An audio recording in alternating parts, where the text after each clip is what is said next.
All right, it's time to talk about what could be a major mistake in your sales process, something that could cost you quite a bit of money long term. We're going to dive into why customer fit is more important than the size of the invoice in today's episode. Hey, if you're a first-time listener, my name is Blake Benz. I'm the host of the Good Advice Podcast, and you've come to the right place to learn how to do business better.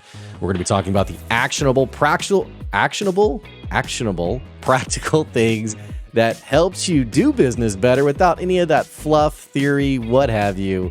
All of that on the show today. Thank you for tuning in, especially if you're a first-time listener. What took you so long to get here? You've checked out the right podcast to learn how to do a better job in your business. Hey, before we dive in, we have a word from one of the incredible businesses that sponsors the podcast. Let's get into it. We'll be back soon. There's one single piece of advice that I give to business owners who are ready to scale their business drastically. And that's knowing exactly what you need to hand off so that you can continue focusing on what you're an expert in. It amazes me when I talk to business owners who are doing their own bookkeeping and tax prep, and worse, that they're going through all of this paperwork at 10 o'clock, 11 o'clock, even midnight, slaving away trying to make sense of all of the numbers for their business.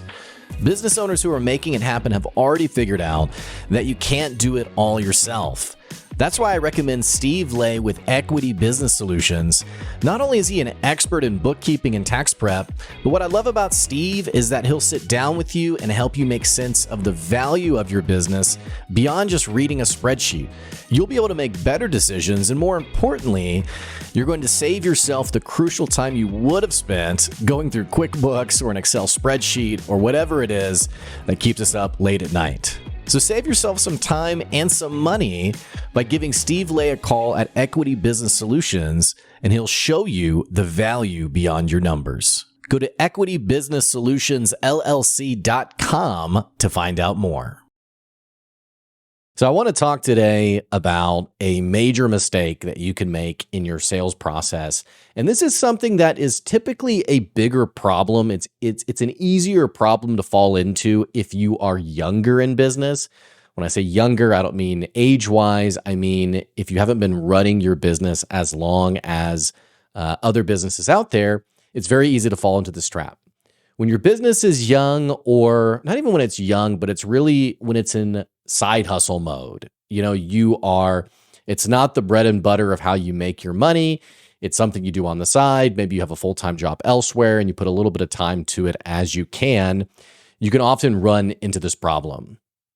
And the reason for this is because, one, when your business is young, and two, when it's a side hustle, you're often drawn by the size of the contract, the size of the deal that you're going to make. And as that deal number goes up, so does your belief in the success of your operation. You sign you close your first big deal and the celebration happens. It's like, oh my gosh, there's something here. And by the way, none of this is to downplay any of that. I mean, absolutely celebrate. Absolutely. When you close that first big deal, I mean, that is something worth being excited about. But what often happens is when the business is young, you're looking for that first big deal. You're looking for validation. And by the way, this isn't just something for young business owners. This is also the process that a typical startup will take. Someone will have an idea of a product or service to take to the marketplace. And in that process, they're looking for product fit and validation that what they've created actually does have value. So getting those customers, getting those users, whatever the case may be, this is proof that's in the pudding that, okay, this is something that potentially could scale and become very valuable. So keeping this in mind for your business, in your brand, as people get savvier in business and get more experienced in business, what typically happens is people start to really chase the revenue dollar, the size of deals in order to continue to drive the growth of the business. But I want to talk today about a major mistake that you can have in that process. And it is simply about understanding that just because a contract amount is good for you, or just because a potential sale is good for you in terms of the dollar amount, it may not actually be a good deal for you. It may not actually be a good sale. Let's talk today a little bit about validating and really thinking about customer fit for your business. And I'll tell you a little story. I had a sales meeting last week, I think, maybe the week before.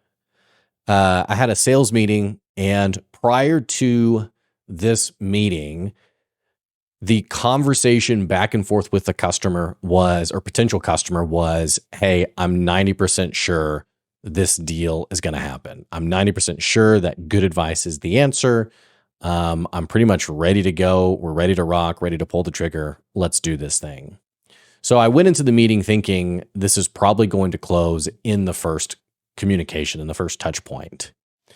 As we got into the communication, though, it was an owner and a co-founder.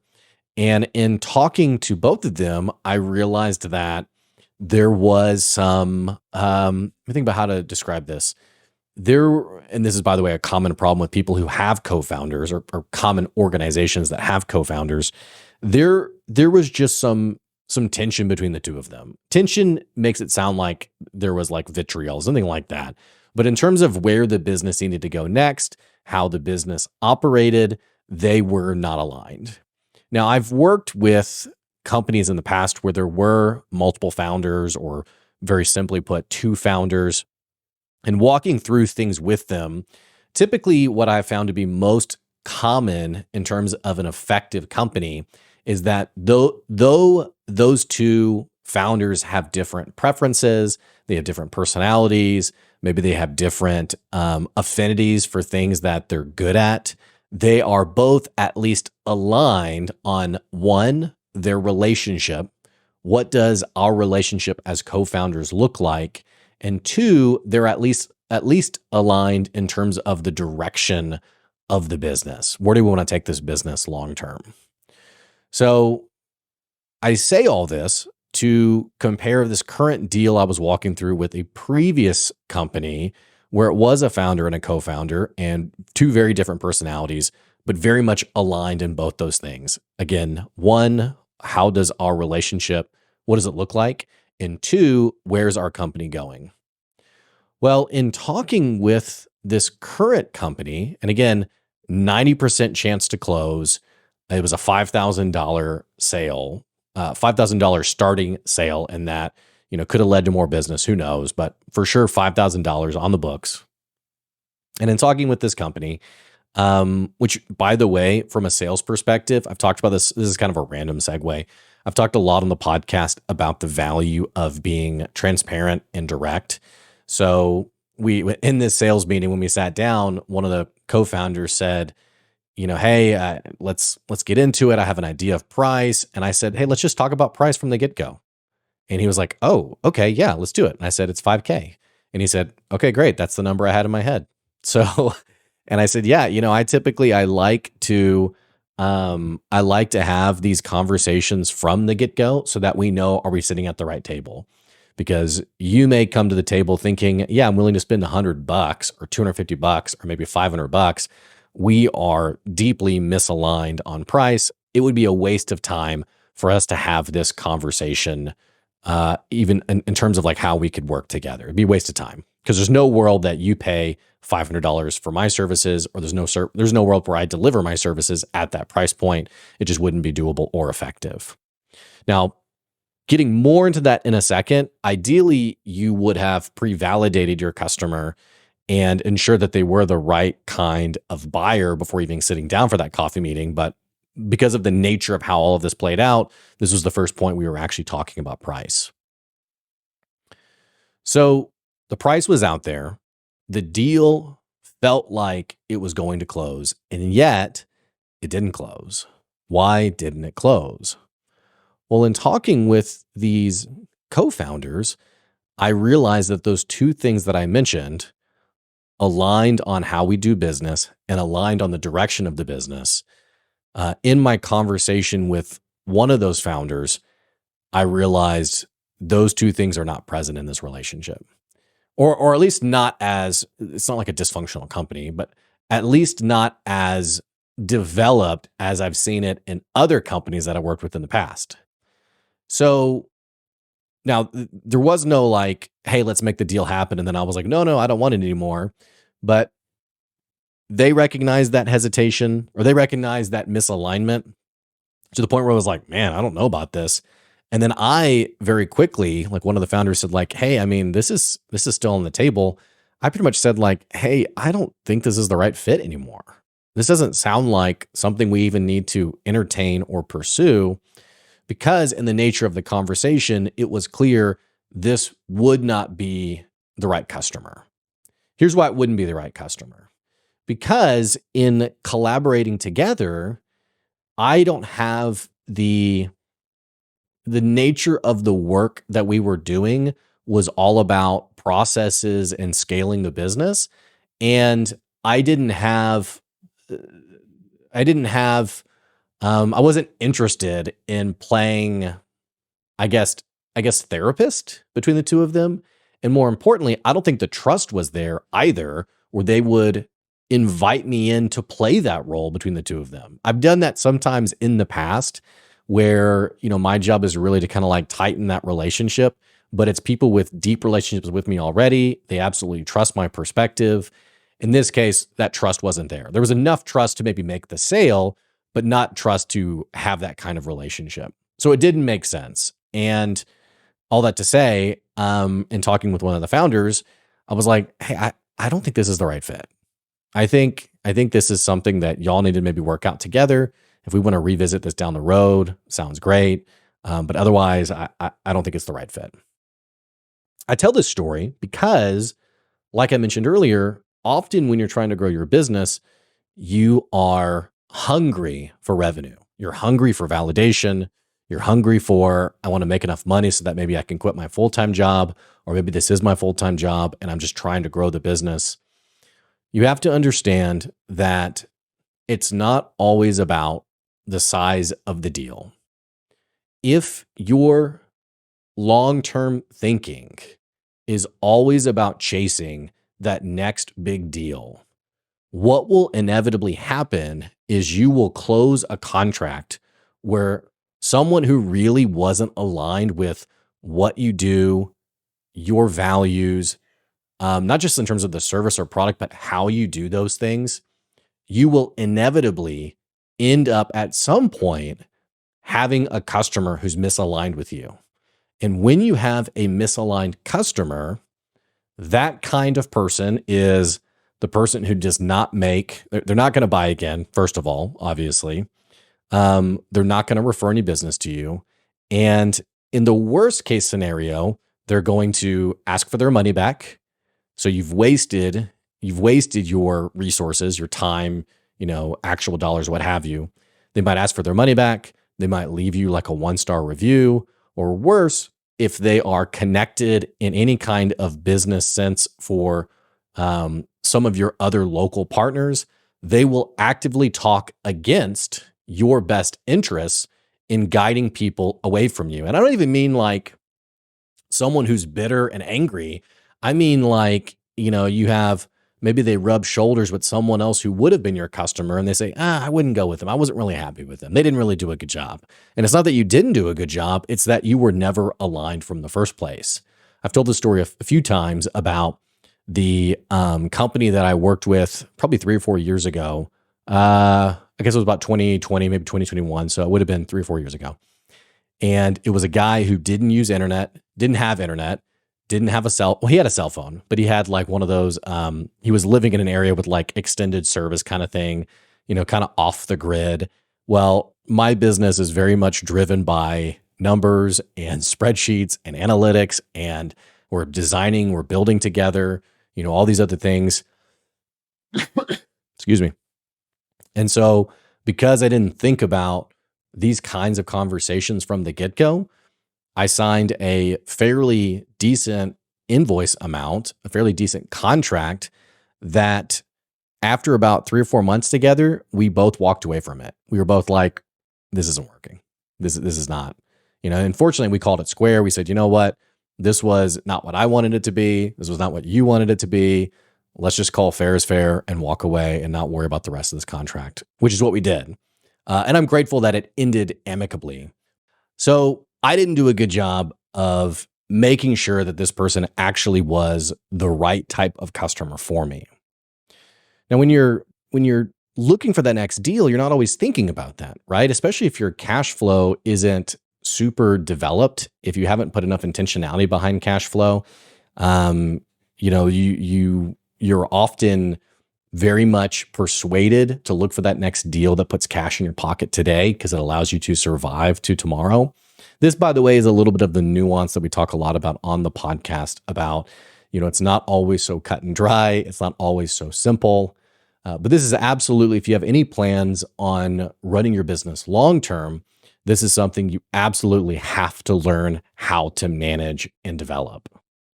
So again, a deal that was for sure closed, well, being actually more literal, 90% chance of closing did not close because it wasn't a good fit.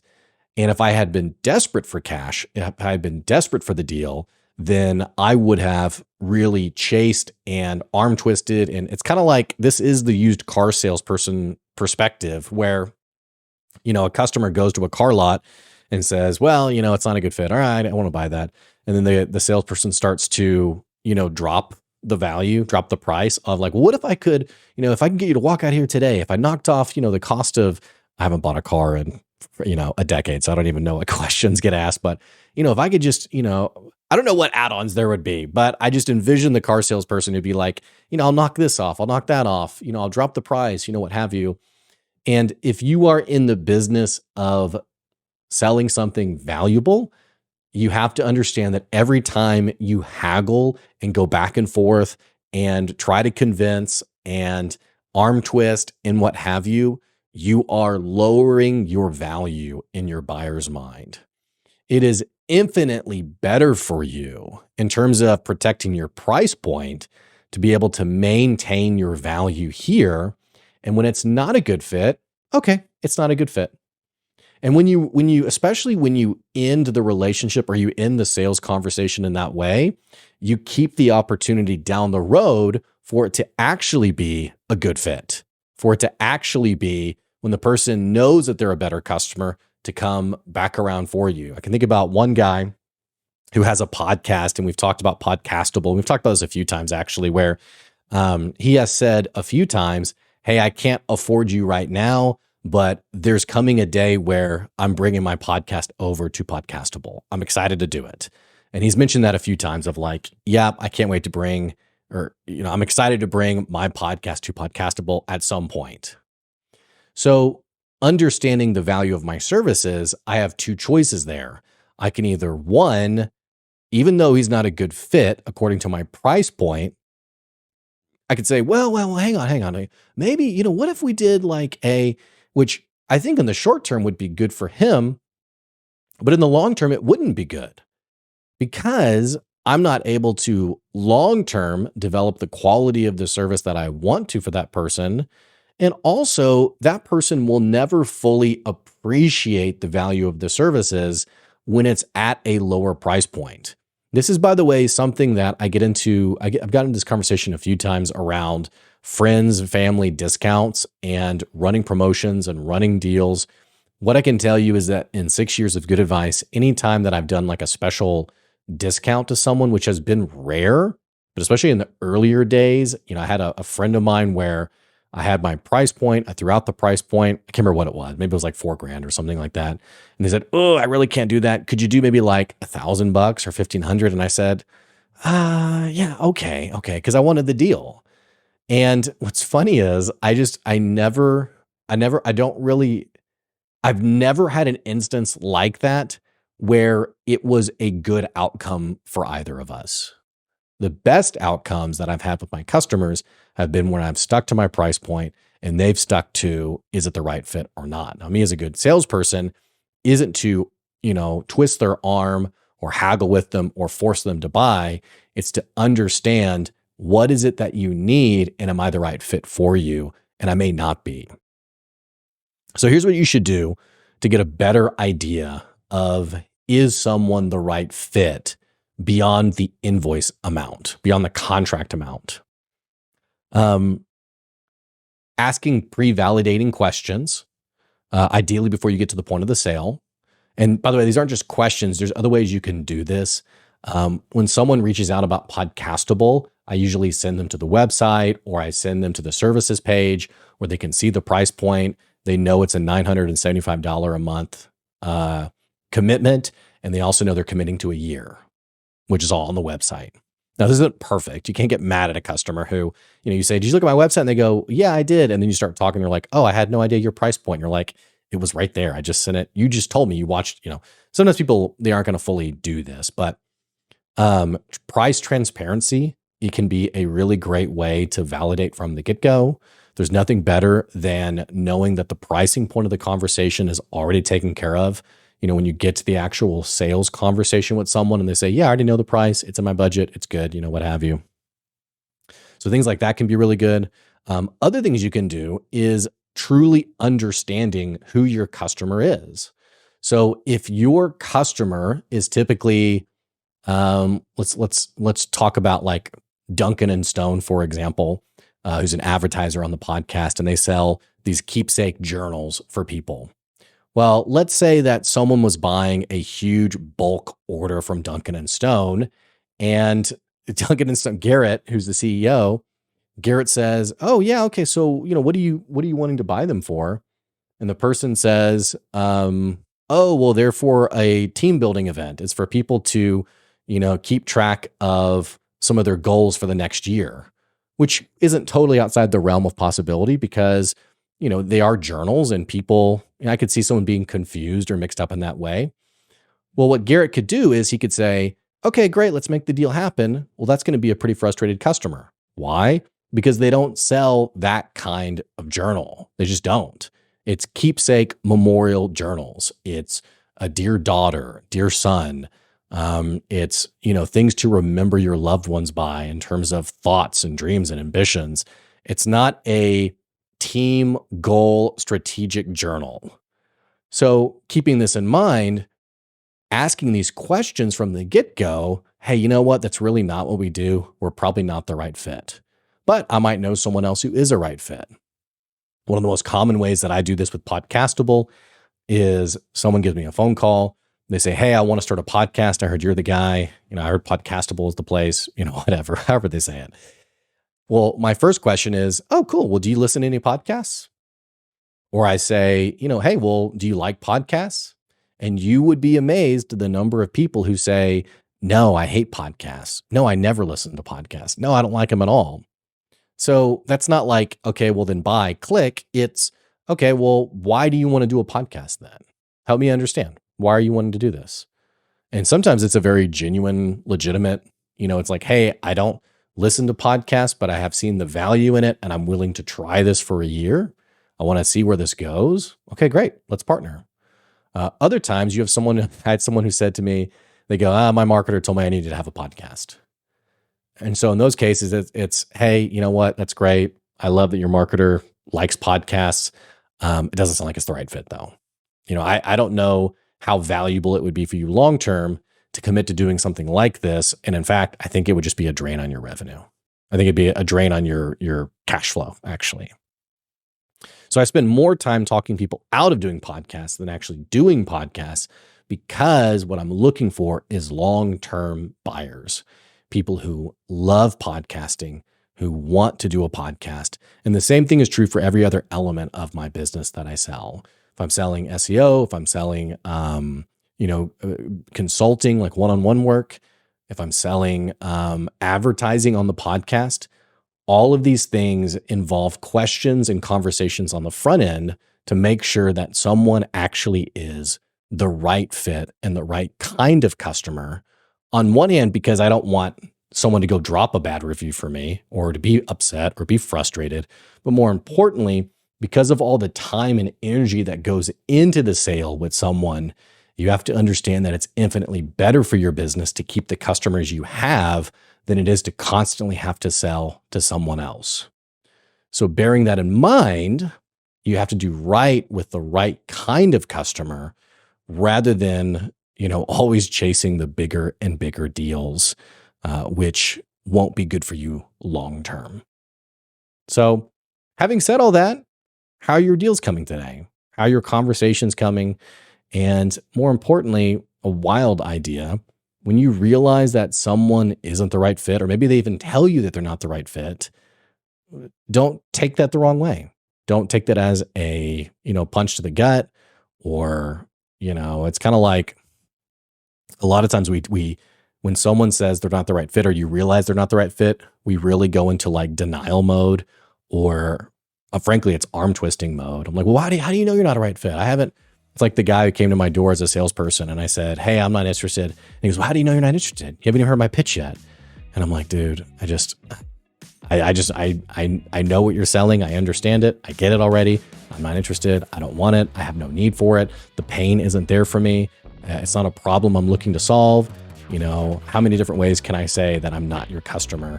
And yet this person at my door was like, well, just, give me a few minutes just to at least tell you. And then, by the way, as like a random aside, I always get into these situations where, is it more respectful of your time to insist on you moving on? Or is it more respectful to your time or more dignifying to allow you to give the pitch? I don't know the answer, but I'm curious what you guys think about that. So, okay, that's today's podcast episode. Thanks for tuning in to the show today. I'd love to hear your process for validating customers, figuring out who the right customer is for you. You can always email me, blake@goodadvicecoaching.com. I read every email that I get, so feel free to reach out. All that to say, if you enjoyed the podcast and you're a first-time listener, what are you waiting on? Click the subscribe or follow button so you can keep getting good advice wherever you are. Don't forget, we do have a Patreon, patreon.com/goodadvice. And if you ever want to advertise on the show, again, you can reach out, blake@goodadvicecoaching.com. That's today's good advice. We'll see you later.